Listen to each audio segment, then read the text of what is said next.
নবীজি সাল্লাল্লাহু আলাইহি ওয়াসাল্লাম বলেন, আইয়ুহান নাস ইত্তাকুল্লাহ, মানুষ তোমরা আল্লাহকে ভয় করো। ওয়াজমিলু ফিত তালাব, উত্তম ভাবে তোমরা রিজিক তালাশ করো, বৈধ পন্থায় তোমরা রিজিক তালাশ করো, সুন্দরভাবে রিজিক তালাশ করো। ফাইন্না নাফসান লান তামুতা হাত্তা তাস্তাওফিয়া রিজকাহা, নবীজি বলেন কোন মানুষ মরবে না ততক্ষণ যতক্ষণ তার বরাদ্দকৃত রিজিকটা শেষ না হবে, ততক্ষণ মানুষ মরবে না। মানুষ ততক্ষণ মারা যাবে না যতক্ষণ তার বরাদ্দকৃত হালাল রিজিক শেষ না হবে, ততক্ষণ সে মারা যাবে না। ওয়া ইন আবতা আনহা, যদিও এই রিজিক তার কাছে আসতে বিলম্ব হয়, তবে মরার আগে এই রিজিক তার কাছে আসবেই। ইকু বন্ধ করে দেন, ইকু দিয়েন না। এখন একটু বুঝেন, আপনি 10 তলা বাড়ির একটা মালিক হবেন, এটা আপনার কপালে আল্লাহ লিখে রাখে। হালাল ভাবে 10 তলা বাড়ির মালিক আল্লাহ আপনাকে বানাবে, এটা আল্লাহ আপনার তাকদীরে লিখে রেখেছেন। মানে আপনি কি করছেন জানেন? আপনি হারাম ভাবে আগামীকালকে 10 তলা বাড়ির কাজ শুরু করে দিয়েছেন, কথার কথা। কিন্তু আপনার ভাগ্যে আল্লাহ লিখেছিলেন যে আপনি হালাল ভাবেই 10 তলা বাড়ির মালিক হবেন। রাসূল বলছে, দেরিতে হলেও বিলম্ব হলেও এই 10 তলা বাড়ির মালিক আপনি হতেনই মরণের আগে। কারণ মরার আগে আপনি বরাদ্দকৃত রিজিক যেটা আল্লাহ আপনার কপালে লিখে রেখেছেন, এটা শেষ না হওয়া পর্যন্ত সারা দুনিয়া চাইলেও আপনি মরবেন না। আপনি তখন মারা যাবেন যখন আপনার রিজিক শেষ হবে। এখন এটা আপনার কাছে বৈধভাবে আসতো, রিজিকটা কিভাবে আসতো? হালাল ভাবে না, আপনি হারাম পন্থায় আগামীকালকেই শুরু করে দিয়েছেন। রাসূলুল্লাহ সাল্লাল্লাহু আলাইহি সাল্লাম বলেন, তোমার কাছে তোমার বরাদ্দকৃত রিজিকটা হালাল ভাবেই আসতো, কিন্তু তুমি এটা আগে থেকে হারাম ভাবে চেয়ে নিয়ে নিচ্ছ। তো রাসূল বলেন, সাবধান, এই কাজ করবা না। আজমিলু ফিত তালাব, তোমরা তোমাদের হালাল রিজিকগুলা বৈধ পন্থায় আল্লাহর কাছে চেয়ে নাও। কারণ মরার আগে তোমার জীবনে যা রিজিক তোমার জন্য আল্লাহ লিখেছেন, এটা তুমি পাবেই হালাল ভাবে। অতএব আমার উম্মত, হারাম ভাবে এটা উপার্জন করো না। কারণ যেটা হারাম ভাবে এখন করতেছো, এটা 2-4 দিন 10 দিন পরে হলেও আল্লাহ তোমাকে দিতেন। তুমি কেন এটা হারাম ভাবে নিচ্ছ? এই নাফরমানি করার কারণে যেটা আপনার হালাল ভাবে আপনার জীবনে আসতো, এখন হারাম পন্থায় তালাশ করার কারণে এই রিজিক থেকে আপনি বঞ্চিত হচ্ছেন। ক্বালা রাসূলুল্লাহ সাল্লাল্লাহু আলাইহি ওয়াসাল্লাম, ইন্নার রাজুলা লা ইহরামুর রিজকা বিযামবিল্লাযী ইউসিবুহু, নবীজি বলেন, বান্দা হালাল রিজিক থেকে বঞ্চিত হয় পাপের কারণে। নাউযুবিল্লাহ, পাপের কারণে হালাল রিজিক থেকে বঞ্চিত হয়। এখন আপনাদেরকে আমি একটা বাংলা শিখাবো, সবাই আমার সাথে এটা বলবেন। সহিহুল জামে কিতাবের নাম 2085 নাম্বার হাদিস। এই হাদিসের বাংলা অনুবাদটা আমার সাথে বলবেন, আগে হাদিসটা শুনুন। ক্বালা রাসূলুল্লাহ সাল্লাল্লাহু আলাইহি ওয়াসাল্লাম, নবীজি বলেন, লা ইয়াহমিলান্নাকুম ইস্তিবতাউর রিজকি আইয়াতলুবাহু বিমাসিয়াতিন মিনাল্লাহ। রাসূলুল্লাহ সাল্লাল্লাহু আলাইহি সাল্লাম বলেন, লা ইয়াহমিলান্নাকুম ইস্তিবতাউর রিজকি, অথবা এইভাবে রাসূল এক সাহাবী বলেন, লা ইয়াহমিলান্না আহাদাকুম ইস্তিবতাউর রিজকি আইয়াতলুবাহু বিমাসিয়া। এবার আমার সাথে বাংলাটা বলেন, বলেন অধিক লোভ, বলেন বলেন অধিক লোভ আমাদেরকে যেন হারাম পন্থায় রিজিক তালাশ করার প্রতি উদ্বুদ্ধ না করে। এটা করলাম শাব্দিক অনুবাদ। এখন সুন্দর একটা অনুবাদ শুনেন। বলেন, দ্রুত ধনী হওয়া। এবার এভাবে বলেন, দ্রুত ধনী হওয়ার লোভ অবৈধ পন্থায় তোমাদেরকে যেন হারাম রিজিক তালাশ করতে উদ্বুদ্ধ না করে। তাহলে দ্রুত ধনী হবেন অবৈধ পন্থায়। এখন এই দ্রুত ধনী অবৈধ পন্থায় হওয়ার কারণে নবীজি বলেন, এই যে অবৈধ পন্থায় নিয়ত করছো, এই নিয়তটা তোমারে কি করবে? হারাম ভাবে যেমনে পারো টাকা কামাই করার জন্য তোমারে বলবে, আরে যা ওইটা লো, ওইটা লো, ওইটা 20 টাকা হারাম, ওইটা হালাল, যেমনে পারো লো, কোনো সমস্যা নাই। আল্লাহ আমাদেরকে বুঝার তৌফিক দান করেন। তো 6 নাম্বার, গুনাহের কারণে মানুষ হালাল যে রিজিক, এই রিজিক থেকে বঞ্চিত হয়।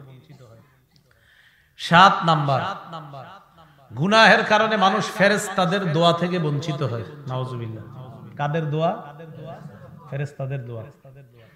সূরা গাফির বা সূরা মুমিনের 7 নাম্বার আয়াতে আল্লাহ বলেন, الذين يحملون العرش ومن حوله يسبحون بحمد ربهم ويؤمنون به ويستغفرون للذين آمنوا ربنا وسعت كل شيء رحمة وعلما فاغفر للذين تابوا واتبعوا سبيلك وقهم عذاب الجحيم যারা আরশ বহন করে আর আশেপাশে যে ফেরেশতারা আছে তারা ইউসাব্বিহুনা বিহামদি রাব্বিহিম তারা রবের তাসবিহ পাঠ করে প্রশংসা সহ তাসবিহ পাঠ করে ওয়ায়ুমিনুনা বিহি তারা আল্লাহকে বিশ্বাস করে ওয়ায়াস্তাগফিরুনা লিল্লাযিনা আমানু ঈমানদারদের জন্য আরশ বহনকারী ফেরেশতারা আল্লাহর কাছে ক্ষমা প্রার্থনা করে কি করে ঈমানদারদের জন্য কি প্রার্থনা কারা ফেরেশতারা আল্লাহ আপনি ঈমানদারদেরকে maaf করেন আল্লাহ আপনি ঈমানদারদেরকে maaf করেন এটা ফেরেশতারা বলতে থাকে পরে কি করে দেখেন রব্বানা ওয়াসি'তা কুল্লা শাইইন রাহমাতাও ওয়া ইলমা আল্লাহ আপনি আপনার রহমত এবং ইলমের মাধ্যমে সবকিছুকে পরিবেষ্টন করে রেখেছেন ফাগফির লিল্লাযিনা তাবু মাবুদ আপনার বান্দাদের মধ্যে যারা তওবা করে আমরা ফেরেশতারা আপনার কাছে আবেদন জানাই ওই তওবাকারীদেরকে আপনি maaf করে দেন তওবাকারীদেরকে যেন আল্লাহ maaf করে আমাদের হয়ে এই আবেদন এই রিকোয়েস্ট কারা করে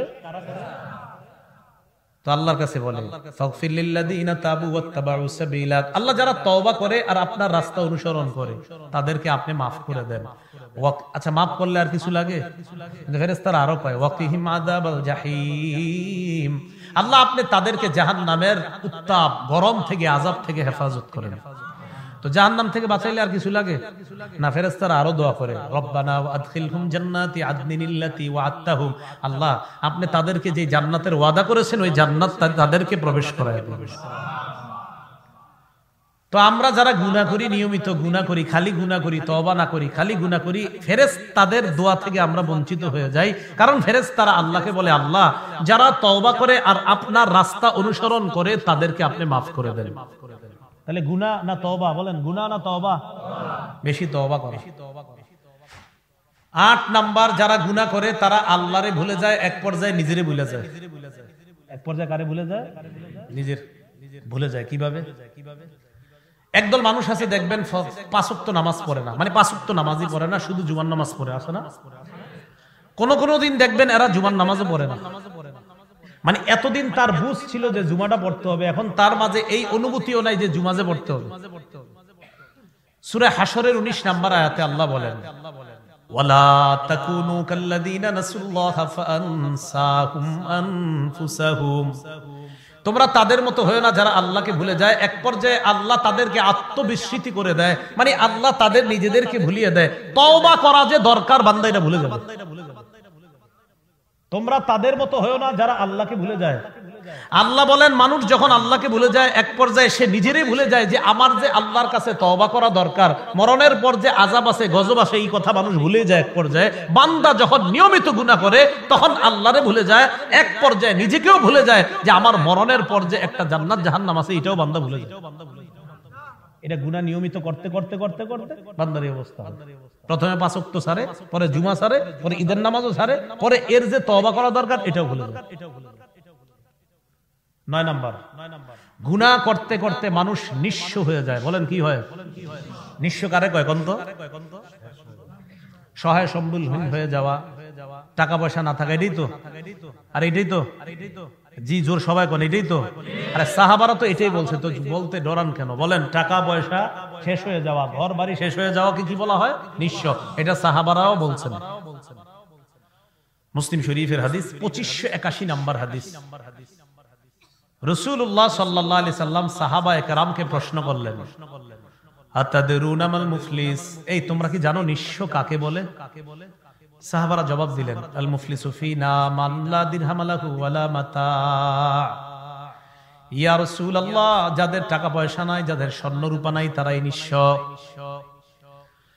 নবীজি বললেন ইন্নাল মুফলিসা মিন উম্মতি ইয়াতি ইয়াউমাল কিয়ামাতি বিসসালাতিন ওয়া সিয়ামিন ওয়া যাকাত আমার উম্মতের নিঃস্ব এই ব্যক্তি যে কিয়ামতের ময়দানে নামাজ নিয়ে রোজা নিয়ে যাকাত নিয়ে উপস্থিত হবে এটা বলে নিঃস্ব ইয়াতি ওয়া কদ শাতামা হাযা রোজা নিয়ে, যাকাত নিয়ে, নামাজ নিয়ে উপস্থিত হবে, এমন অবস্থায় ওই লোকটা উপস্থিত হবে যে লোকটা দুনিয়াতে মানুষকে গালি দিত। মসজিদে ফজরের নামাজ পড়তো আর ফজর বইরা গালির স্টার্ট করত। নামাজ পড়তো ঠিক আছে, গালি দিত। গালি দেওয়া বান্দার হক নষ্ট করা। ওয়াতি ওয়াকাত সাফাকা দামা হাজা, আরেকজন সব করতো কিন্তু আরেকজনের রক্তপাত ঘটাইতো। ওয়া দরবা হাজা, আরেকজনের মারতো। তাহাজ্জুদ গুজার কিন্তু মানুষ মারে দিল। ওয়া আকালা মালা হাজা, অন্যের সম্পদ ভক্ষণ করতো অন্যায় ভাবে। আসেনি 55 বার হজ করছে, 60 বার হজ করছে, কিন্তু মানুষের সম্পদ খালি মাইরা খায়। তো এটা লাভ কি? ভুক্তভোগীরা কিয়ামতের ময়দানে ওই হাজী সাহেবের সামনে আসবে, বিশাল বড় নামাজি ওই ব্যক্তির সামনে আসবে। আসার পর বলবে, আল্লাহ, দুনিয়ার মধ্যে এই লোকটা অনর্থক, আমাকে শুধু গালি দিত। ফজরের পর শুরু করতো, এশার নামাজের পর গালি দিত, ঘুমের আগে গিয়ে তার গালি শেষ হইতো। মাবুদ, আমি আমার বিচার চাই। ফায়াতু হাদা মিন হাসানাতি, ওই ব্যক্তি যে আরেকজনকে গালি দিত তার আমল নামা থেকে ভালো আমল নামাগুলা ওই গালি যাকে দিয়েছে তার আমল নামায় দিয়ে দেওয়া হবে। আরেকজন আসবে, আসার পর বলবে, মাবুদ, আমি আমার বিচার চাই। ওয়ায়তু হাদা মিন হাসানাতি, তাকেও আমল নামা দেওয়া হবে। দিতে দিতে এক পর্যায়ে তার আমল নামা আর নাই, রোজাও নাই, যাকাতও নাই, হজ নাই, কিছুই নাই। এবার অন্যান্য মামলাকারী যারা তারা এসে বলবে, আল্লাহ, এই লোকটা দুনিয়াতে অনেক অত্যাচার করেছে, জুলুম করেছে, আল্লাহ, আমরা আমাদের বিচার চাই। কিন্তু এই ব্যক্তির আমল নামায় আর আমল নামা নাই। ফা ইন ফানিয়াত হাসানাতু, আমল নামা নাই। উখিযা মিন খাতায়াকুম, তাদের গুনাহগুলা নেওয়া হবে। কাদের? ওই যারা পাওনাদার, তাদের গুনাহগুলা নেওয়া হবে। নেওয়ার পর সুম্মা তুরিহাত আলাইহি সুম্মা তুরিহা ফিন্নার, গুনাহগুলা ওই ব্যক্তির আমল নামায় দিয়ে গুনাহের সাগরের মধ্যে নিমজ্জিত করে তাকে জাহান্নামে নিক্ষেপ করা হবে। নাউযুবিল্লাহ। গুনাহ মানুষকে নিঃস্ব বানায় দেয়। নামাজ পড়েন, রোজা রাখেন, সব ঠিক আছে, কিন্তু বান্দার হক নষ্ট করেন না, এটার জন্য ভয়ঙ্কর ঝামেলা হবে। গুনাহ মানুষকে নিঃস্ব বানায় দেয়। আল্লাহ আমাদেরকে হেফাজত করেন। 10 নাম্বার, গুনার কারণে এক পর্যায়ে এমন অবস্থা হয় মানুষ এবং তার সম্পদ সব ধ্বংস হয়। মানে যে গুনাহ করে এও ধ্বংস হয়, সম্পদও ধ্বংস হয়। কারুনকে আল্লাহ প্রচুর সম্পদ দান করছে। যাদের ঘরে বাংলা অনুবাদ আছে কোরআনের, সূরা কসসের 76 থেকে 81 নাম্বার আয়াতের অনুবাদটা দেখবেন, খুব সুন্দর করে আছে। ইন্না কারুনা কানা মিন কওমি মূসা ফাবাগা আলাইহিম, কারুন মুসা আলাইহিস সালাতু ওয়াস সালামের সম্প্রদায়ের একজন ছিলেন, সে অহংকার করলো। ও আতাইনাহু মিনাল কুনুজি মা ইন্না মাফাতিহাহু লাতানু বিল উসবাতি উলিল কুওয়া, আমাদের দেশের অনেক ধনী মানুষ আছে যাদের দোকান টোকান বন্ধ করার পর চাবিগুলা একটা ব্যাগের মধ্যে নেয়, ওই ব্যাগটা একজনে বহন করে। আল্লাহ বলেন, কারুনকে এত সম্পদ দিয়েছি, কারুনের চাবিগুলা একদল শক্তিশালী মানুষ বহন করত। একজনে না, একদল। ওর খাজানার চাবিগুলা একজনে না, একদল শক্তিশালী মানুষ বহন করত। তাহলে কেমন সম্পদ ছিল? কারণ অহংকার করে। কারণে বলা হলো তুমি দান করো। কারণ কই, কেন আমি কেন দান করব? ইন্নামা উতিতুহু আলা ইলমিন ইনদি, টাকা কামাইছি আমার নিজের যোগ্যতা, আমি দান করব কেন? এটা কারণ বল। শেষ পরিণতি কারণের কি হলো? আল্লাহ বলেন, ফাখাসাফনা বিহি ওয়া বিদারিহিল আর, আমি কারুন এবং তার ধন সম্পদ সবগুলাকে মানুষের চোখের সামনে মাটির নিচে দাফন করে দিয়েছি। কিসের সামনে? আমাদের চোখের সামনে মাটির নিচে দাফনের ঘটনা ঘটছিল তুরস্কে। আরে তুরস্কে কি হলো? মাত্র কেউ বলছে 40 সেকেন্ড, কেউ বলে 25 সেকেন্ড, কেউ বলে 45 সেকেন্ড। সেকেন্ড, এ মিনিট কেউ কয় না, সেকেন্ড।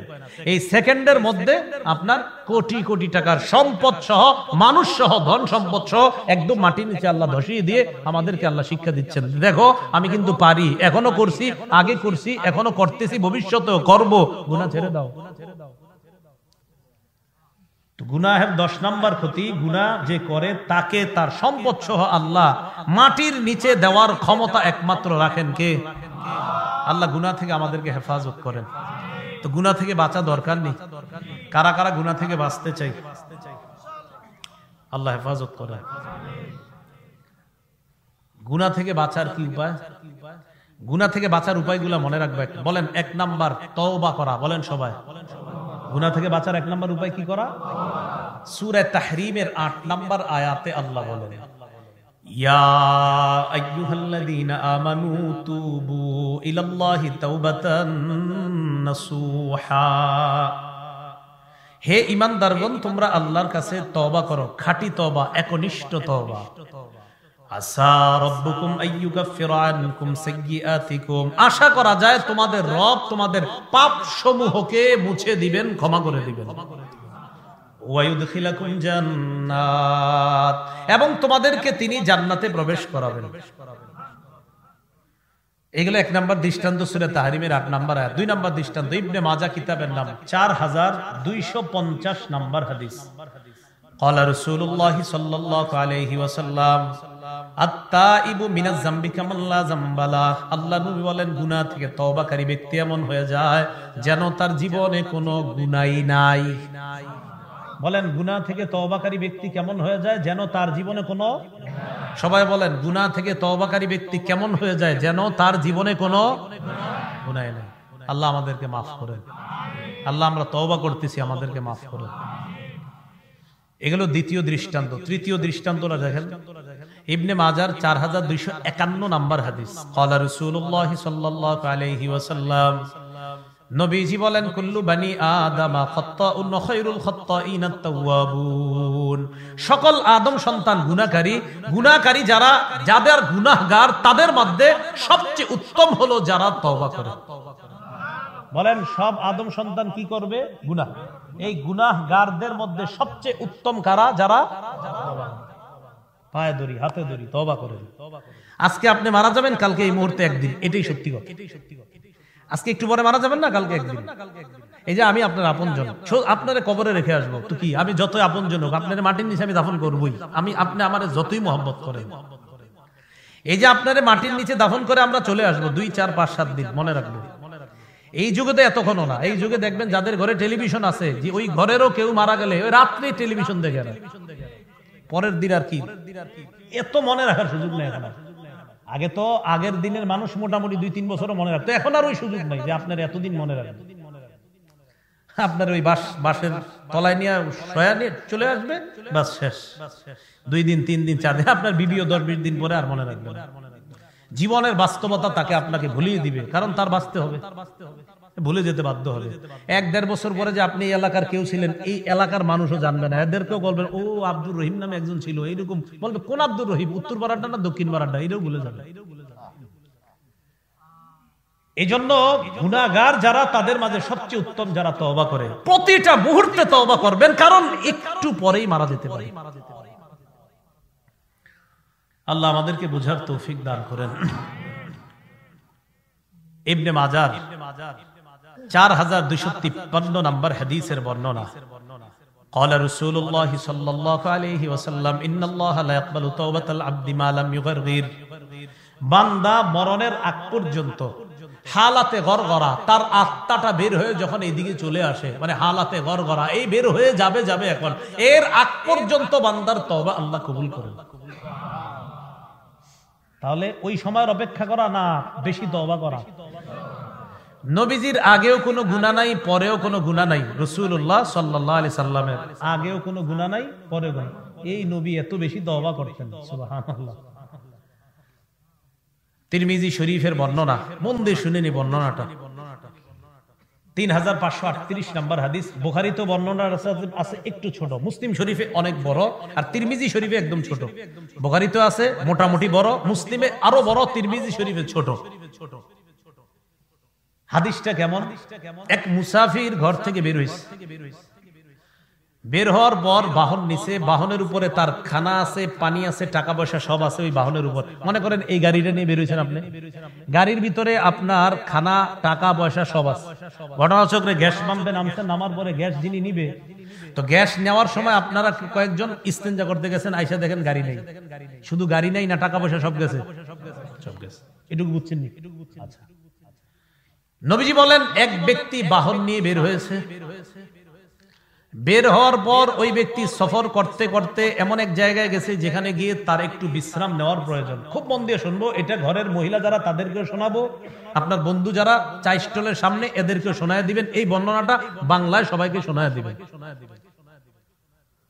তো ওই ব্যক্তি বাহন নিয়ে বের হওয়ার পর এমন এক জায়গায় গেছে, যাওয়ার পর যেখানে তার বিশ্রাম নেওয়া প্রয়োজন সেখানে বিশ্রাম নেওয়ার জন্য তিনি নামলেন। নামার পর শরীরটা ক্লান্ত, ঘুমায় গেছে। ঘুমিয়ে যাওয়ার পর ওই লোকটা ঘুম থেকে উঠা দেখে তার বাহনটা হারায় গেছে। তো ওই যুগে আপনার ওট ইত্যাদি বাহন হিসাবে ব্যবহার করত। বাহনে খানা ছিল, সফরের যে সরঞ্জামাদি সবকিছু ওই বাহনের মধ্যে ছিল। ঘুম থেকে উঠা দেখে বাহনটা হারায় গেছে। শুধু কি বাহন হারিয়েছে না সব? এখন ওই লোক চিন্তা করে আমি কি করব, বাড়িতে ফিরে যাবো না সফরে যেখানে রওনা করছি সেখানে যাবো। চিন্তা করে দেখতেছি কি বাড়িতে যদি ফিরে যাই তাহলে এই পরিমাণ অর্থ আমার কাছে নাই, এই পরিমাণ খানা নাই, পানি নাই যে বাড়িতে আমি বসতে পারবো, এর আগে না খাইই মারা যাবো। তাহলে কি সফর যেখানে রওনা করছি সেখানে যাবো? তো চিন্তা করে দেখেন ওখানেও যাওয়া যাবে না, মানে মরতে হবে। বাড়িতে গেলেও মরতে হবে, ওখানে গেলেও মরতে হবে। কিভাবে? যে আমি তো না খাই মরে যাবো, কারণ কতক্ষণ আর চলতে পারবো না খায়। তো উনি সিদ্ধান্ত নিছে আমি এখানে মরবো। তো ওই জায়গায় বসে গেছে, যেখানে ঘুমাইছিল ওখানে বসে রয়েছে। আল্লাহ তাআলা মৃত্যু রাখলে এখানে মৃত্যু হয়ে যাবে। ওখানে বসে আবার ঘুমায় গেছে। ঘুম থেকে উঠা দেখে তার বাহন খানা পানি নিয়ে উপস্থিত। খুশি কি কম না বেশি? বেশি না অনেক বেশি? এতটুকু বর্ণনা বুখারীতে আছে, এতটুকু বুখারীতে। মুসলিম শরীফে আরেকটু বেশি আসছে। ওই ব্যক্তি যখন তার বাহনটা দেখছে, দেখার পরে খুশিতে ওই ব্যক্তি, হাদিসে আসছে বিশিদ্দাতিল ফরহি, খুশির ঠেলায়, আমাদের দেশের ভাষায় কিসের ঠেলায়, মানে খুশির অতি সহ্যে আল্লাহরে বলতেছে আল্লাহুম্মা আনতা আবদি ওয়া আনা রব্বুক। বলেন তো ওই ব্যক্তি আল্লাহর গোলাম না? আর আল্লাহ তার রব না? তো খুশিতে আল্লাহরে বলবে আর কি, আল্লাহ আপনি আমার রব, আমি আপনার গোলাম। খুশিতে ওই ব্যক্তি আল্লাহরে কয় আল্লাহ আপনি আমার গোলাম, আমি আপনার রব। মানে খুশিতে উল্টাটা বলে ফেলছে। রাসূল কয় খুশিতে যে মুখ দিয়ে কি বলছে আর মনে নাই। তাহলে এত পরিমাণ খুশি হইছে তার বাহন ফিরে আসার পর। এবার তিরমিজির বর্ণনায় রাসূল বলেন লাল্লাহু আফরাহু, রাসূলুল্লাহ সাল্লাল্লাহু আলাইহি সাল্লাম বলেন লাল্লাহু আফরাহু বিতাওবাতি আহাদিকুম মিন আহাদিকুম বিদাল্লাতিহি ইযা ওয়াজাদাহা। তোমাদের কোন ব্যক্তি হারিয়ে যাওয়া বাহন ফিরে পাওয়ার পর যেই পরিমাণ খুশি হয়ে আল্লাহকে ভুলে বলে ফেলে যে আল্লাহ তুমি আমার গোলাম, আমি তোমার রব, তাহলে ব্যক্তি কি পরিমাণ খুশি হয়। কোন বান্দা তওবা করলে ওই হারিয়ে পাওয়া যেই বাহন, হারিয়ে যাওয়া বাহনটা ফিরে পাওয়ার পর ওই বান্দা যতটা খুশি হয়েছে এর চেয়ে 1000 গুণ বেশি আল্লাহ তওবাকারীর উপর খুশি। দেখছি নবী কেমনি বুঝাইছে কথাটা। দেখো মানুষ খুশির ঠেলায় মাথাও ঠিক থাকে না, তো আল্লাহ এর চেয়ে বেশি খুশি। তাহলে তওবা করলে খুশি হয় কে? তাই আমরা বেশি তওবা করব। বেশি তওবা করলে লস আছে, কে খুশি হয়? আল্লাহ। এজন্য আমরা আল্লাহর কাছে যেন খুব বেশি তওবা করতে পারি, আল্লাহ তৌফিক দান করেন। এটা হলো 1 নাম্বার তওবা করা। 2 নাম্বার ক্ষমা পাওয়ার উপায় ইস্তেগফার পড়া। একদম সহজ, বলেন আস্তাগফিরুল্লাহ আস্তাগফিরুল্লাহ আস্তাগফিরুল্লাহ। তালেবে ইলম যারা আছেন, স্কুল কলেজের ছাত্র যারা আছেন, আপনারাও বেশি পড়বেন। আস্তাগফিরুল্লাহ যত বেশি পড়বেন তত গুনাহ ঝরে। ইস্তেগফারে গুনাহ ঝরে যায়, গুনাহ যত ঝরে যায় মেধা তত বেড়ে যায়। বলেন বলেন ইস্তেগফারে, বলেন ইস্তেগফারে গুনাহ ঝরে যায়, গুনাহ যত ঝরে মেধা তত বাড়ে। গুনাহ করা যাবে, ইস্তেগফার বেশি পড়তে হবে। তাহলে গুনাহ ক্ষমা পাওয়ার দ্বিতীয় কৌশল কি পড়া বলেন তো? ইস্তেগফার পড়া। নবীজির আগেও গুনাহ নাই, পরেও গুনাহ নাই। নবীজি বলেন ইন্নী আস্তাগফিরুল্লাহ ফিল ইয়াউমি 70 মাররা, ফি রিওয়ায়া 100 মাররা। নবীজি বলেন আমি প্রতিদিন 70 বার, আরেক বর্ণনায় 100 বার আল্লাহর কাছে ক্ষমা চাই আর তওবা করি। কয়শো বার? আমি আপনার তো গুনাহ নাই একদম। আমাদের কয়বার হওয়া দরকার? যার কোনো গুনাহ নাই তিনি বলেন আমি প্রতিদিন 100 বার আস্তাগফিরুল্লাহ পড়ি। আমি এই ব্যাপারটায় হয়রান হয়ে যাই যে যার আগে গুনাহ নাই, পরে গুনাহ নাই, তিনি নিয়মিত 100 বার আল্লাহর কাছে ক্ষমা চায়। আমার আপনার কি পরিমাণ ক্ষমা চাওয়া দরকার? তো গুনাহ মাফের দ্বিতীয় উপায় আস্তাগফিরুল্লাহ পড়া। গুনাহ মাফ, গুনাহ থেকে পরিত্রাণ পাওয়ার 3 নাম্বার উপায়। আমার সাথে বাংলাটা বলেন, বলেন ক্ষমা পাওয়ার আশায় ক্ষমা চাওয়া। বাংলাটা মুখস্থ থাকবে নি কি? ক্ষমা আশায় ক্ষমা চাওয়া। আচ্ছা, তিরমিজি শরীফের 3540 নম্বর হাদিস। এই হাদিসটা হাদিসে কুদসি, আল্লাহ বলেন, ইবনা আদম ইন্নাকা মা দাউতানি ওয়া রাজাউতানি গফারতু লাকা আলা মা কানা ফিকা ওয়ালা উবালি। আদম সন্তান, তুমি আমার কাছে গুনাহ থেকে ক্ষমা পাওয়ার আশায় তুমি আমার কাছে ক্ষমা চাও, আমি আল্লাহ তোমার গুনাহ মাফ করে দিব। এরপর আল্লাহ বলেন, ইবনা আদম লাউ বালাগাত যুনুবুকা আনানাস সামা সুম্মা আস্তাগফারতানি। আদম সন্তান, তোমার গুনাহ যদি আকাশের চূড়ায় গিয়ে পৌঁছে যায়, বলেন আমাদের গুনাহ যদি কোথায় গিয়ে পৌঁছে? সুম্মা আস্তাগফারতানি, এরপর যদি আমার কাছে ক্ষমা চাও, গফারতু লাকা আলা মা কানা ফিকা, এই আকাশের চূড়া পরিমাণ গুনাহ নিয়ে আমি আল্লাহর কাছে তুমি ক্ষমা চাও, আমি আল্লাহ তোমার এই পরিমাণ গুনাহ মাফ করে দিব। কি পরিমাণ? এবার কি করে দেখেন, ইবনা আদম লাউ আতাইতানি বিকুরাবিল আরদি খাতায়া, তুমি যদি জমিনের বালু রাশি পরিমাণ গুনাহ নিয়ে আমার কাছে আসো। এই এলাকার কয়জনে বালু মাপ গণতে পারবেন? দুই একজন কইছে জি না, অন্যরা পারবে। বালু গণতে পারবেন? এখন দেই কাউরে আইনা গণেন। আরে বালু গণা যাবে? আল্লাহ বলেন, এই বালু রাশি আর যত বালু আছে এই পরিমাণ গুনাহ যদি করে আমার কাছে আসো, শুধু তোমার আমলনামায় যদি দেখি শিরিক না করো, কি না করো, তো আমি দেখলাম আল্লাহ তোমার আমলনামায় প্রচুর গুনাহ কিন্তু শিরিক নাই, প্রচুর গুনাহ কিন্তু শিরিক নাই। আল্লাহ বলেন, আমি এই বালু পরিমাণ ক্ষমা নিয়ে ওই বালু পরিমাণ গুনাহকে ক্ষমা করে দেব। তাহলে মনে থাকবে নি, 3 নাম্বার, ক্ষমা পাওয়ার আশায় ক্ষমা চাওয়া। বলেন, ক্ষমা পাওয়ার আশায় ক্ষমা চাওয়া, এটা 3 নাম্বার। 4 নাম্বার, নবীজির আনুগত্য করা। বলেন, কার আনুগত্য করা? আল্লাহ বলেন, কুল ইন কুনতুম তুহিব্বুনাল্লাহ, নবী আপনি বলেন তোমরা যদি আল্লাহকে ভালোবাসো। আমরা ভালোবাসবো আল্লাহকে, এটা কারা কারা চাই? সবাই চাই না আল্লাহকে ভালোবাসতে? তো আল্লাহ বলে দিলেন ফাত্তাবিউনি, নবী আপনি বলেন তোমরা যদি আল্লাহর ভালোবাসা চাও, আল্লাহকে যদি ভালোবাসো এই দাবি করো, তো তোমরা আমি নবীর অনুসরণ করো। ইউহিব্বুকুমুল্লাহ, আপনি আপনার উম্মতকে জানায়া দেন, আপনার উম্মত যদি আপনার অনুসরণ করে আমি আল্লাহ তাদেরকে ভালোবাসবো। তাহলে সুন্দর করে বলেন, আমরা ভালোবাসবো কাকে? আল্লাহকে ভালোবাসতে হলে কার অনুসরণ করা? নবীজির। আর আল্লাহ কয় যদি নবীর অনুসরণ করো, আরে তোমরা আমারে কি ভালোবাসবে, আমি তোমাদেরকে ভালোবাসবো। তাহলে নবীর অনুসরণ করলে আমাদেরকে ভালোবাসবেন কে? আল্লাহ। আমরা ভালোবাসবো এই দাবি করি, তো আল্লাহ কয় নবীর অনুসরণ করলে আমি তোমাদেরকে ভালোবাসবো। আর ওয়াগফির লাকুম যুনুবাকুম, তোমাদের জিন্দেগীর সব গুনাহ মাফ করে দেব। তাহলে 4 নাম্বার নবীজির আনুগত্য করা। 5 নাম্বারটা একদম সহজ, পালন করবেন নি। আর একদম সহজ, আসলেই সহজ, কিন্তু করবেন কারা কারা হাত তুলে দেখান। সহজ, আজান দেওয়া। কি দেওয়া? গুনাহ মাফের উপায় আজান দেওয়া। এটা কি কঠিন? কেন কই হুজুর আজান তো শুদ্ধ না, তো শুদ্ধ করে শিখে নেবেন। আজান দেওয়া। আবু দাউদ শরীফের 515 নাম্বার হাদিস, 515 কত হয়? 515। রাসূলুল্লাহ সাল্লাল্লাহু আলাইহি সাল্লাম বলেন, আল মুআজ্জিনু ইউগফারু লাহু মাদা সাউতিহি, মুয়াজ্জিন সাহেব যখন আজান দেয়, তার আজানের আওয়াজ যত দূরে যাবে ওই পরিমাণ পর্যন্ত তাকে ক্ষমা করে দেওয়া হবে। তাহলে সবাই মুয়াজ্জিন হয়ে যাবেন। আজকে আমি জোহরের আজান দিছি আমগো বাড়ির মসজিদে। কিসের আজান? জোহরের আজান। চান্স মিস করে লাভ আছে কোনো? আর লাভ আছে নাকি? না, লাভ নাই। তো আমি আজান দিছি দুই নিয়তে, যাতে গুনাহ মাফ করে আল্লাহ। এটা হলো 5 নাম্বার। মাইক দিয়ে দিছি। একজনে কয় মাইক দিয়া না খালি মুখে নাকি? 6 নাম্বার 2 রাকাত নামাজ। বলেন 6 নাম্বার 2 রাকাত নামাজ। আবু দাউদ শরীফের 1521 নাম্বার হাদিস, রাসূলুল্লাহ সাল্লাল্লাহু আলাইহি সাল্লাম বলেন, মা মিন আবদিন ইউযনিবু যামবান, কোন বান্দা যদি কোনো গুনাহ করে, ফায়ুহসিনুত তুহুরা, পবিত্রতা অর্জন করে, সুম্মা ইয়াকুমু ফায়ুসাল্লি রাকআতাইন, পবিত্রতা অর্জন করে ভালোভাবে, করার পর দাঁড়িয়ে 2 রাকাত নামাজ পড়লেন, পড়ার পর সুন্নত বিতির শেষ করলেন, এটা কথা, অথবা বিতির একটু বিলম্বে পড়লেন, মুসল্লি সব চলে গেছে, আর আপনি এদিক সেদিক তাকাইলেন। একটা কথার কথা, মুসল্লিরা যাইতে হবে এমন না, তো দেখলেন মসজিদটা এখন ফাঁকা, হালকা আলো আছে, বাস আপনি 2 রাকাত নামাজে দাঁড়ায়া যান। এই 2 রাকাত নামাজ কোন নিয়তে? গুনাহ থেকে মাফ পাওয়ার এই নিয়তে।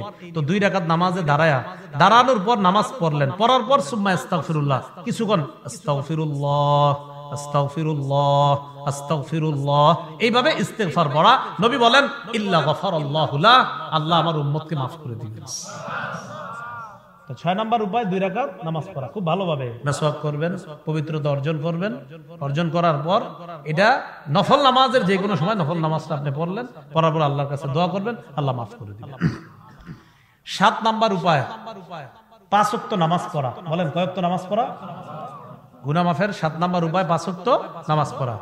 সহিহ বুখারীর 526 নাম্বার হাদিস। এক ব্যক্তি নবীজির কাছে আসছে, আসার পর কয় হুজুর আমি বড় পাপ করছি। ওই মুহূর্তে আল্লাহ একটা আয়াত নাজিল করে দিয়েছেন কোরআনের, ইন্নাল হাসানাত ইউযহিবনাস সাইয়্যাত, ভালো কাজ পাপকে মিটিয়ে দেয়। এই ভালো কাজ দ্বারা উদ্দেশ্য ছিল আকিমিস সালাতা তারাফাইন নাহার ওয়া যুলাফাম মিনাল লাইল। নবী আপনি উম্মতকে জানায়া দেন যে তোমরা দিনের শুরুতে, দিনের শেষ ভাগে এবং মানে পুরো দিনে আর কি, ফজর থেকে নিয়ে আসা পর্যন্ত এই নামাজগুলা তোমরা আদায় করো। এগুলো হলো নেক কাজ, আর এই নেক কাজ পাপ কাজকে মিটিয়ে দেয়। তথা 5 ওয়াক্ত সালাত মাঝে যে গুনাহগুলো হয় এই গুনাহগুলোকেও মাফ করার কারণ হয়ে যায়। এটা হলো 7 নাম্বার উপায় 5 ওয়াক্ত নামাজ পড়া। 8 নাম্বার উপায় জামাতের সাথে নামাজ পড়া। 7 নাম্বারটা কিন্তু 5 ওয়াক্ত নামাজ, আর 8 নাম্বার উপায় জামাতের সাথে নামাজ পড়া। মুসলিম শরীফের হাদিস 6899 নাম্বার হাদিস। এই হাদিসের মধ্যে আসছে রাসূলুল্লাহ সাল্লাল্লাহু আলাইহি সাল্লামের কাছে এক ব্যক্তি আসছে। আসার পর আমি বড় পাপ করছি।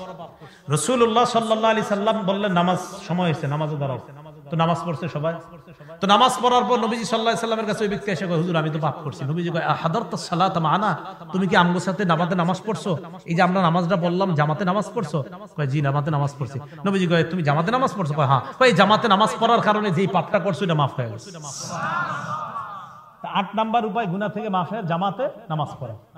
9 নাম্বার উপায় বলেন আমার সাথে, পাপ হয়ে গেলে বলেন সাথে সাথে একটা ভালো কাজ করা। একটা পাপ হয়ে গেলে সাথে সাথে একটা ভালো কাজ করা। তিরমিজি শরীফের 1987 নাম্বার হাদিস। রাসূলুল্লাহ সাল্লাল্লাহু আলাইহি সাল্লাম বলেন ইত্তাকিল্লাহা হাইসুমা কুনতা, যেখানে থাকো আল্লাহকে ভয় করো। ওয়া আতবিইস সাইয়্যাতাল হাসানা, একটা খারাপ কাজ হয়ে গেলে সাথে সাথে একটা ভালো কাজ করবা। তামহুহা, এই ভালো কাজটা খারাপ কাজকে মিটিয়ে দিবে। অনেক সময় আমাদের পাপ হয়ে যায়, পাপ হয়ে গেলে সাথে সাথে ভালো কাজ কি করা যায়? পড়েন আমার সাথে আস্তাগফিরুল্লাহ, এই তো ভালো কাজ, এইটা তো একটা ভালো কাজ। কথার কথা এক জায়গায় আপনার একটা পাপ হয়ে গেছে, বাস আস্তাগফিরুল্লাহ আস্তাগফিরুল্লাহ, এটা অনেক বড় ভালো কাজ। এইভাবে আমরা আমাদের গুনাহ থেকে মুক্তি পাবো ইনশাআল্লাহ। 10 নাম্বার জিকিরের মজলিসে বসা। বলেন কিসের মজলিসে বসা? আপনারা এখন যে মজলিসে বসে আছেন এটা জিকিরের মজলিস। সহিহ বুখারী 6407 6408 সব জিকিরের সম্পর্কিত। লম্বা হাদিসের মধ্যে আসছে এই যে এখানে বসে আছেন এটা একটা জিকিরের মজলিস। ঠিক এখান থেকে ফেরেশতারা পুরো মজলিসটা বেষ্টন করে প্রথম আসমান পর্যন্ত চলে গেছে। আল্লাহ পাক রব্বুল আলামিন ফেরেশতাদেরকে অনেক প্রশ্ন করে, প্রশ্ন করার পর শেষে বলে ফেরেশতারা তোমরা সাক্ষী থাকো আদনি কদ গফারতু লাহুম, এরা যারা এখানে বসছে আমি সবাইকে মাফ করে দিয়েছি। এক ফেরেশতা কয় আল্লাহ এখানে তো সবাই ওয়াজ শোনার নিয়তে আসে নাই, সবাই জিকিরের মজলিসে আসে নাই, কেউ আসছে দেখতে, মন চাইলে বসবে, না হয় বসবে না, এমনি পিছনে বসছে। আল্লাহ বলেন হুম জুলাসা বা হুমুল জুলাসা উলা ইয়াশকা জালিসুহুম, এরা এখানে যারা বসে, জিকিরের মজলিসে যারা বসে, ওয়াজের মজলিসে যারা বসে, তারা এমন সৌভাগ্যবান হয়ে যায় তাদের পিছনে যারা বসে আমি তাদেরকে মাফ করে দেব। 11 নাম্বার বলেন জিকির করা। 10 নাম্বারটা জিকিরের মজলিসে বসা, 11 নাম্বার জিকির করা। 11 নাম্বার কি করা? যে কোনো জিকির। পড়েন তো আমার সাথে সুবহানাল্লাহ, এই যে জিকির। তো এই যে পড়ে সুবহানাল্লাহি ওয়া বিহামদিহি, একটু পড়েন তো সুবহানাল্লাহি ওয়া বিহামদিহি।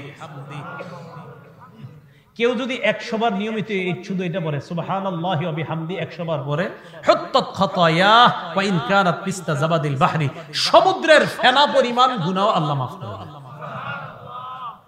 সুবহানাল্লাহি ওয়া বিহামদিহি কয়বার? 100 বার।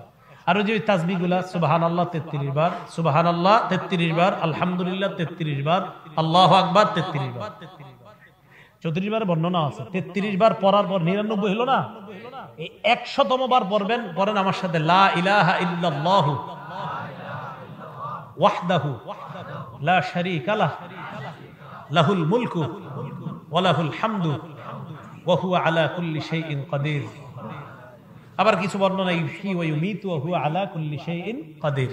এই মোট 100 বার, 33 বার সুবহানাল্লাহ, 33 বার আলহামদুলিল্লাহ, 33 বার আল্লাহু আকবার, আর 34তম বারে এটা। আর যদি কেউ বলেন না আমি 34তম বারেও আল্লাহু আকবার বলবো, পড়তে পারেন। কি বলেন? আল্লাহু আকবার পড়তে পারবেন, সমস্যা নেই। বাকি এই আমলটা আর কি 34 বার আল্লাহু আকবারের আমলটা, এটা রাতে শোয়ার সময় পাওয়া যায়। এই বর্ণনাটা নবীজির মেয়ে ফাতেমা নবীজির কাছে গেছে, যাওয়ার পর কিছু কয় না, লম্বা হাদিস, পুরাটা হাদিস শোনাবো না। পুরাটা হাদিস পাবেন স্ত্রীর অধিকার নিয়ে আমার একটা আলোচনা আছে, দেখবেন ওখানে পুরো হাদিসটা আছে, লম্বা হাদিস। তো ফাতেমা রাদিয়াল্লাহু তাআলা আনহা গেছে নবীজির কাছে স্বামীর অধিকারের এই আলোচনায়, যে স্বামীর বাড়িতে স্ত্রী কাজ করবে কিনা। কার বাড়িতে? স্বামীর বাড়িতে স্ত্রীরা কাজ করবে কিনা, ওই অধিকারে দেখবেন আমি দ্বিতীয় বা তৃতীয় অধিকারে আলোচনাটা করেছি। হ্যাঁ, যে স্বতঃস্ফূর্ত ভাবে কোন নারী, কোন স্ত্রী যদি চায় তার স্বামীর বাড়ির কাজ করাটা, এটা খারাপ না, এটা ভালো, বরং এটা করা যেতে পারে। কি বলেন? স্ত্রীরা স্বামীর বাড়ির কাজ করবে, এটা স্বতঃস্ফূর্ত ভাবে উনি করবে, এটা উচিত ওনার করা। কিভাবে? হযরত আলীর স্ত্রী ফাতেমা, আলী রাদিয়াল্লাহু তাআলা আনহুর বাড়িতে কলসি ভর্তি করে পানি আনতেন, ঘর ঝাড়ু দিতেন, এমনকি ঘর ঝাড়ু দিতে দিতে ওনার কোমরেও সমস্যা হয়েছে, কলসি দিয়ে পানি আনতে আনতে ওনার দাগও পড়ে গিয়েছে, এখানেও দাগ পড়েছে, কোন রিওয়ায়াতে কোমরের মধ্যেও দাগ পড়েছে। হযরত আলী বললেন, ফাতেমা একটু নবীজির কাছে যাও, গিয়ে একজন খাদেম চায় আনো, যেন কাজে একটু সহযোগী হয়। ফাতেমা নবীজির কাছে গিয়ে দেখে আব্বার সামনে অনেক মানুষ, লজ্জায় কিছু কয় না, চলে আসে। নবীজি পরের দিন আসে, আসার পর কয়, ফাতেমা তুমি যে কালকে গেছো আমি কিন্তু দেখছি, কেন গেছিলা বলো? আবু দাউদ শরীফের লম্বা বর্ণনা। তো কিছু কয় না, ফাতেমা রাদিয়াল্লাহু তাআলা আনহা লজ্জায় কিছু কয় না। হযরত আলী বলেন, হুজুর আমি পাঠাইছিলাম। কেন? আপনার কাছ থেকে একটা খাদেম চেয়ে আনার জন্য। কেন আনছো? ফাতেমার অনেক কষ্ট হয়, তো একটু খাদেম যদি দিতেন অন্তত তার কাজে একটু সহযোগিতা করতো। নবীজি বলেন, ফাতেমা তোমার একটা আমল শিখিয়ে দিই, এটা করলে খাদেমের চাইতে আরো উত্তম ফলাফল পাইবা। যখন তুমি বিছানায় রাতে শুইতে যাইবা, সারাদিন কাজ করার পর ক্লান্ত হয়ে গেলেন, রাতে বিছানায় শুইতে যাইবা যখন, 33 বার সুবহানাল্লাহ, 33 বার আলহামদুলিল্লাহ, 34 বার আল্লাহু আকবার পড়বা। এটা তোমার জন্য খায়রুন লাকি মিন খাদিম, তোমার জন্য খাদেমের চাইতে আরো উত্তম হবে। এই হাদিস গবেষণা করে মুহাদ্দিসিনে কেরাম বলেন, কষ্টকর কাজ যারা করবে, করার পর যদি এই 100 বারের এই তাসবিহটা আদায় করে, তাদের কষ্ট ক্লান্তি আল্লাহ দূর করে দিবেন। কারণ নবী কষ্টের বিনিময়ে এই কথাটা বলছে, যে তুমি তো কষ্ট লাঘবের জন্য খাদেম চাইছো, তুমি এই আমলটা করো, খাদেমের চেয়ে তোমার জন্য উত্তম হবে। কথা বুঝাইছিনি? কি বুঝাইছি? আমল করতে হবে, তাহলে গুনাহ মাফের 11টা উপায়। এবার সর্বশেষ কথা বলেন, তওবার 4টি শর্ত বলেন। তওবার কয়টি শর্ত? কারণ আজকে থেকে তো আমরা তওবা করব, আর গুনাহ করব না। এই জন্য শর্ত কয়টা? 1, আল ইকলাউ আনিল মাসিয়া, গুনাহ থেকে ফিরে আসা। বলেন 1 নাম্বার কি থেকে ফিরে আসা? 2 নাম্বার আর নাদামু, অনুতপ্ত হওয়া। কি হওয়া? হ্যাঁ, অনুতপ্ত হওয়াটাই তওবা। ইবনে মাজাহ 4253 নাম্বার, 4252 নাম্বার হাদিসে আছে, আর নাদামু আত তাওবা, অনুতপ্ত হওয়াটাই তওবা। কেউ গুনাহ থেকে অনুতপ্ত হয়েছে, এটাই তওবা। তাহলে 1 নাম্বার গুনাহ থেকে ফিরে আসা, 2 নাম্বার অনুতপ্ত হওয়া, 3 নাম্বার বলেন আমার সাথে দৃঢ় প্রতিজ্ঞা করা, ভবিষ্যতে এই গুনাহ করব না।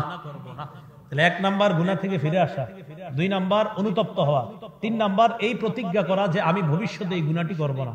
4 নাম্বারটা কি বলবো? বান্দার হক থাকলে এটা আদায় করে দেওয়া। বান্দার হক, কারণ এটা তো আর আল্লাহ আপনারা মাফ করবে না। আপনারা তো মাফ করবে যেগুলো গুনাহ করছেন, আল্লাহর হক নষ্ট করছেন, এগুলো মাফ করবে। তো বান্দার হক তো আর আল্লাহ মাফ করবে না, এটা বান্দা থেকে মাফ নিতে হবে। তাহলে 4 নাম্বার বান্দার হক, এটা আপনি আদায় করে দিতে হবে। আল্লাহ পাক রব্বুল আলামিন আমাদের সকলকে, আমরা যে কথাগুলো শুনলাম বললাম, এর উপর যেন আমরা সকলে আমল করতে পারি, গুনাহমুক্ত জিন্দেগি যেন আমরা যাপন করতে পারি, গুনাহমুক্ত ভাবে যেন আমরা কবরে যেতে পারি। আল্লাহ তৌফিক দান করেন। আমরা বসি, কেউ উঠবো না, আমরা বসি। না আমরা কেউ উঠবো না, বসি। আপনারা বসার পরে এখান থেকে ওঠার সময় 2টা বিষয়, একটা হলো কই আলী খান আল ইনসাফ, এটা কু দেখাবেন তো আমারে, আর এটা তো ঠিক আছে, ইনসাফটা পুরাটা কোন নাম? আল ইনসাফ যুব সমাজ। আচ্ছা ঠিক আছে। কংগাই পূর্ব বারা বাইতুস সুজুদ জামে মসজিদ। তো আমার আগে যিনি আলোচনা করছে, আলোচনা শুরুর দিকে একটু শুনতেছিলাম যে এখানে মসজিদের জন্য জায়গা দান করছে, অক্ষ করছে, এই জাতীয় ইত্যাদি। তো আপনারা কেউ উঠবেন না, যে যা পারেন, যদি পারেন তাও দান করেন, না পারলে উঠেন না, বসে থাকেন। উঠে গেলে অন্যরা নিরুৎসাহিত হয়ে যায়। যে যা পারেন মসজিদের জন্য, বেশি কম বেশি যা পারেন ইনশাআল্লাহ, কিছু একদম সামান্য সময়ের মধ্যে আমরা শেষ হয়ে যাবে, কেউ উঠবো না আমরা। আমরা আমার লিখিত না, আমি তো লেখক হইনি এখন, সংকলিত মানে আমি সংকলন করছি। লেখক আর সংকলনের পার্থক্য আছে। লেখক মানে নিজের হেডাম এরকম না কিছু, মানে আরেক জায়গা থেকে সংকলন। তো আমার সংকলন করা, আমি যে স্টাইলে বয়ান করি এই বয়ানগুলো সংকলন করা হয়েছে, 3 খণ্ড বের হয়েছে, আরো 3 খণ্ড খুব দ্রুত ইনশাল্লাহ বের হয়ে যাবে। তো যারা ওই যে প্রকাশনী থেকে যারা নিয়ে আসছে ওনারা বলছে আমাকে বলে দেওয়ার জন্য, অনেকে আবেদন করছেন। তো প্রকাশনী থেকে যারা আনছে কিতাব, ওনারা মনে হয় ওই যে গাড়ির পিছনে কিতাব আছে, এখানে আপনারা ইমাম খতিব যারা আছেন বা বয়ান করেন যারা, তারা সহ সর্বস্তরের যারা আছেন, কলেজ ইউনিভার্সিটির ছাত্র, বাসায় বাড়িতে ছাত্রী যারা আছে অথবা মা বোন, সবাই পড়তে পারবে। এটা একদম সহজভাবে ওখানে সংকলন করা হয়েছে। আমি যে পদ্ধতি বয়ান করি ঠিক ওই পদ্ধতিতে বয়ানগুলো লেখা আছে ওখানে, আপনারা এটা সংগ্রহ করতে পারেন। তো আমরা খুব দ্রুত ইনশাল্লাহ